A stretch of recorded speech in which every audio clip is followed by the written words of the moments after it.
Hey everybody, welcome to the channel. Michael Noland here. First off today, we're going to cover that age-old question. Is Robert Plant actually a good lyricist? But first, a real quick shout out that I wasn't able to cover in the last video, and that is a shout out to a fellow channel, Beetle Dave. Man, I love this channel. David is not only a serious collector of vinyl, he has more versions of vinyls by the Beatles than I've ever thought were possible. But his channel's not just a simple vinyl review. He actually provides details around these cuttings and even details of the band. Now, the idea for today's video is actually a combination of 4 or 5 ideas of videos that I will be covering in the future. But because of a great comment from Ernie at Tectonics Architects, now it dawned on me when I responded to his excellent comment that the music industry, bands today, and I've covered this a bit in past videos, take the safe route. And really, you know, that's what this whole video is about. Artists who didn't take the safe route. Artists who provided us not only with these wonderful songs, but artists who would release albums that just for one reason or another stood out. And you know, they accomplished that by not being safe, not following the rules, not giving us the same old. Okay, so first subject, the question, is Robert Plant actually a good lyricist? You know, if there is one general criticism pointed at Led Zeppelin over the years, and I can't tell you how many times I have read someone pointing out that if Led Zeppelin actually had an Achilles heel, it would have been Robert Plant's lyrics. No, I'm serious. There are people who have actually written entire articles on this completely ludicrous notion. And you know what really pisses me off more than anything is they actually have the gall to bring up the fact that Robert meanders through a song in his lyrics, even claiming he totally changes the subject, and often they have no idea where he is by verse 3. All right, Nimrods, I'll take you on, and I'm going to use your exact line of thought, your whole analysis, to prove you wrong. You know, I don't believe for a second that half of these so-called critics have actually listened to Led Zeppelin as a band, and that's my point. That's Led Zeppelin. They meander, they change, they interweave musically. If Robert Plant wasn't even in the room, the band meanders. You know, I swear to God, these guys must just grab the lyrics printed, and it's a deadline for their articles. And you know, if that's the way I took Robert Plant's lyrics, if I just read them on a piece of paper, I probably couldn't make head nor tails out of it myself. That's my point. Led Zeppelin was a total entity. Yes, comprised of 4 individuals, but each individual in that band responded always to the totality of not only the sound, but what the band had to say. All right, so I'm going to give you an excellent example of what I'm talking about here. In my last video, my review of Led Zeppelin 3, I didn't even have the time to bring up how many times in Robert's lyrics the words water and red, or a word alluding to water, are actually in the lyrics of the whole album. Robert was seeing this entire project in totality. He had the sensibilities to make sure to pepper throughout the album terms, words, phrases that needed to anchor the whole point of the album. Meandering, you Neanderthal. And then you actually have the balls enough to say that by verse 3, he's talking about something else? No. As any true Led Zeppelin fan can tell you, everything's copacetic. There's a journey to take, and obviously you had a deadline, and you don't know what the hell you're talking about. You see, that's my point here. I not only think Robert Plant is a good lyricist, but not just a superior lyricist. I think he's the greatest stream of thought lyricist on the planet. Now I'm going to bring up other stream of thought lyricists, and truly, some of them are truly great lyricists. But generally speaking, they don't have the band this guy had behind them. Well-applied triplets played by Bonham could send Plant in a completely different direction lyrically. So please, just stop with these articles. It's obvious you have an agenda, and you're just doing what the press always has done so well. Build them up, tear them down. Now, of course, this all ties in with how I opened up this video, doesn't it? Artists like these never take the safe road. I'm sorry if your feelings are hurt because Robert Plant couldn't write Moon in June for you. But you know, I've got news for all of those critics. He was just a bit too much of a renegade for your limited understanding of music as an art form. And you know what? That word renegade is exactly where I'm at today. And you know, it's going to be at this point, I want to bring up 5 albums. Now, this is not a top 5 list. That's not my point in this video. Nor, for that matter, are any of these albums necessarily huge, monstrous hits. But you know, when I listen to these albums, the word renegade just seems to fit. So what do I mean by 5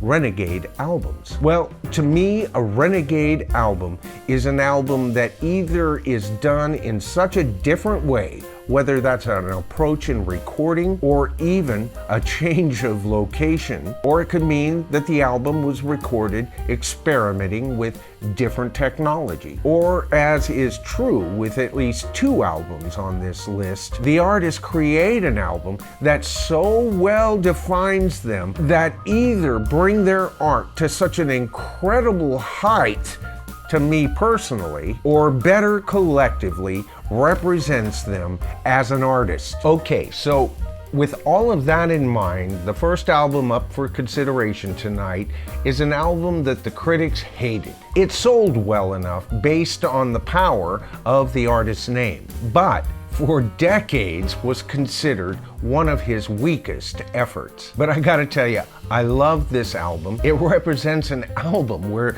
the artist changes the location of where they traditionally record. Not just the location, mind you.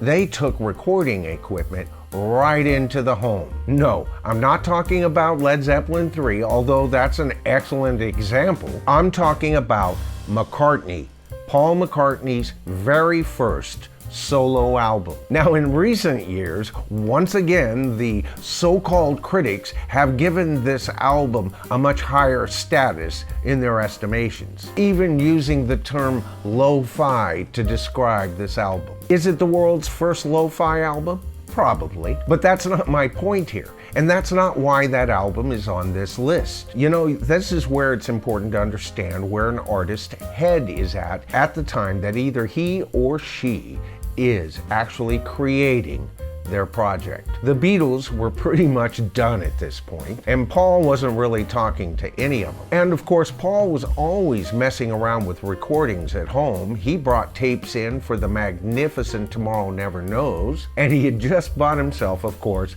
a brand new Studer 4-track tape recorder. Now, what I find so brave and experimental about this album are the very things the critics criticized. Here, you have Paul McCartney taking a guitar chord, plugging his guitar in, and does he put it into an amp? No, he puts it right into the input of the tape recorder, then overloads the volume just a tiny bit to get a great rock and roll sound, via direct injection, I might add. And as I brought out in my last video, as you all know, I love the intimacy of Led Zeppelin 3. Well, here is an even more intimate album because you see the creator is focused. There's no 4 heads to this monster. He is only 1/4 of the monster he came from. Now, over the years, the greatest criticism of the album was that the material wasn't as good as what he was writing for the Beatles. But that's critics for you. They're no better than monkeys in a zoo throwing feces at each other. An album that has Maybe I'm Amazed, Junk, Sing-Along Junk, Every Night, and Teddy Boy, a Beatles song, by the way, Mr. Critic, and it even includes a great experimental percussive recording, Krina Kror. And just a note to those who have just woken up to the fact that this is a great album, some of us knew it all along. Okay, so my next album that I'm gonna cover is by a band that was actually formed by several members of a couple of bands, and when they got together, they just seemed to click. And you wanna know how I discovered this album? Through a rummage sale. Someone was getting rid of some older albums, and the cover just struck me. I hadn't heard of the band, I didn't know anything about the members. There was just this great, fantastic cover staring me down, and they only wanted 25 cents for it. That's when I looked at the record. Excellent condition. What a steal. Now just imagine you're standing in front of an American muscle car, and behind the wheel and next to him, 3 other passengers staring at you. And of course, the muscle car has its stripes down the hood, right? Think of this in glorious color. Okay, enough enticement. I'm talking about JoJo Gunn's album, JoJo Gunn. You know, talk about taking chances. Every single song on this album explores a whole different genre of rock. Singer Jay Ferguson is at his very best on this album. All I can say is, in the end, give this album a listen. If you haven't heard of this band, I'm telling you right now, don't worry. You're gonna get a great listening experience. All right. Now, the next album up is one of those albums that I was talking about, where we see the artist rise to such a level that we had never seen before, that we want them to stay there. Now, the only reason that I became aware of this album is that I saw the band based on the main singer's reputation. They blew me away. I immediately went out and bought a copy of their album. You know, you've heard me talk about the gloss of Abbey Road. It's not the only album that has that gloss. Of course, Dark Side of the Moon has a gloss to it. And I will compare this album to those 2 albums any day. And that album comes from the mighty Joe Walsh himself, Joe Walsh, Barnstorm. Here, we hear the same powerful Walsh guitar, as well as the same rock approach that he did so well with the James Gang. But on this album, he implores orchestras. And even when there isn't orchestration, the band fills orchestrational. The whole album has that gloss that I'm talking about. You know, I think the Eagles are a wonderful band, but you know, when Joe Walsh joined them, they got the better end of the deal as far as I'm concerned. Now, I know Joe Walsh would be the first to say, "Are you kidding me? The Eagles saved my life." It was through joining the Eagles that I eventually got sober and quit taking drugs. And as a life decision, Joe, good job. But I can't help but feel him being relegated to 2 songs per album after this magnificent album as a bad move. Well, I just don't know what else to say. I love this album. I am a big Joe Walsh fan. He's one of those guitarists like Jimmy Page who was messing early with guitar electronics. Okay, so next up, another very personal album for a rock artist. Now, I can't say like I'm a major fan of this artist. I fully recognize his status in rock, don't get me wrong, and maybe it's just the fact that this artist was shoved down the public's throat so heavily when he first arrived on the world scene. It almost felt like a conspiracy, you know, you had to like it. But he's done plenty of stuff I absolutely love. But my favorite album by him is not the one most people would choose, I'm sure. Of course, I'm talking about Bruce Springsteen, and I'm talking about his album, Nebraska. I know, what a snooze fest, right? An acoustic guitar in a cabin, a sloppily played harmonica, and a raspy singer. But that's not what I hear. I hear ghosts of the Midwest when I hear this album. And you know what? part of the reason that I hear those ghosts is based on the very recorder he used to record this album. You see, it was at this time that the recording companies Tascam and Fostex presented brand new, high-speed 4-track recorders.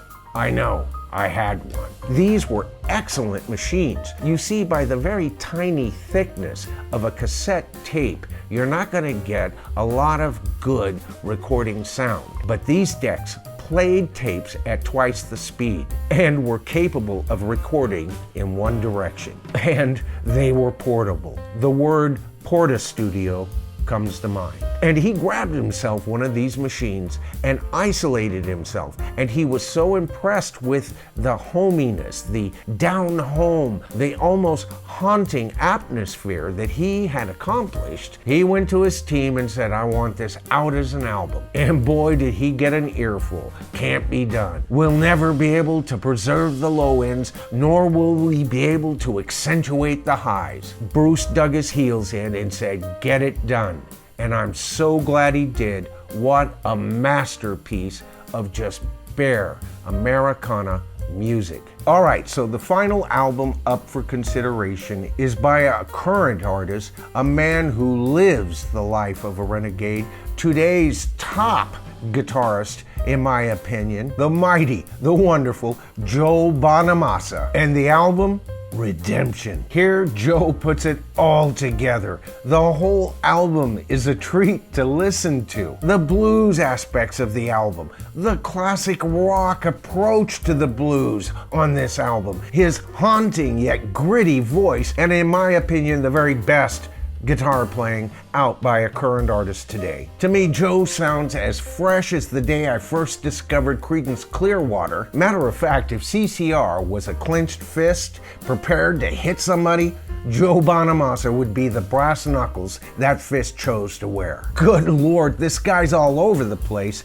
and yet refined and very, very disciplined. All right, so there's 5 albums for consideration. I hope I gave you a couple of good ideas there. You know, the response to my last couple of videos have been so wonderful. A big shout out not only to Led Zeppelin fans, but classic rock fans in general. This was the greatest music that was ever invented, as far as I'm concerned. And evidently, a whole lot of you agree too. A big shout out to every one of our viewers as usual, and as you may have noticed, with names appearing before me, this is the portion of the video I like to give shout outs to new subscribers. A great big thank you to each and every one of you. But you know, I've got to say something here. I am absolutely astounded with the quality of comments coming over the channel. If you haven't had a chance to take a look at them, there are some thought-provoking comments there. And of course, I do want to let you know I am currently working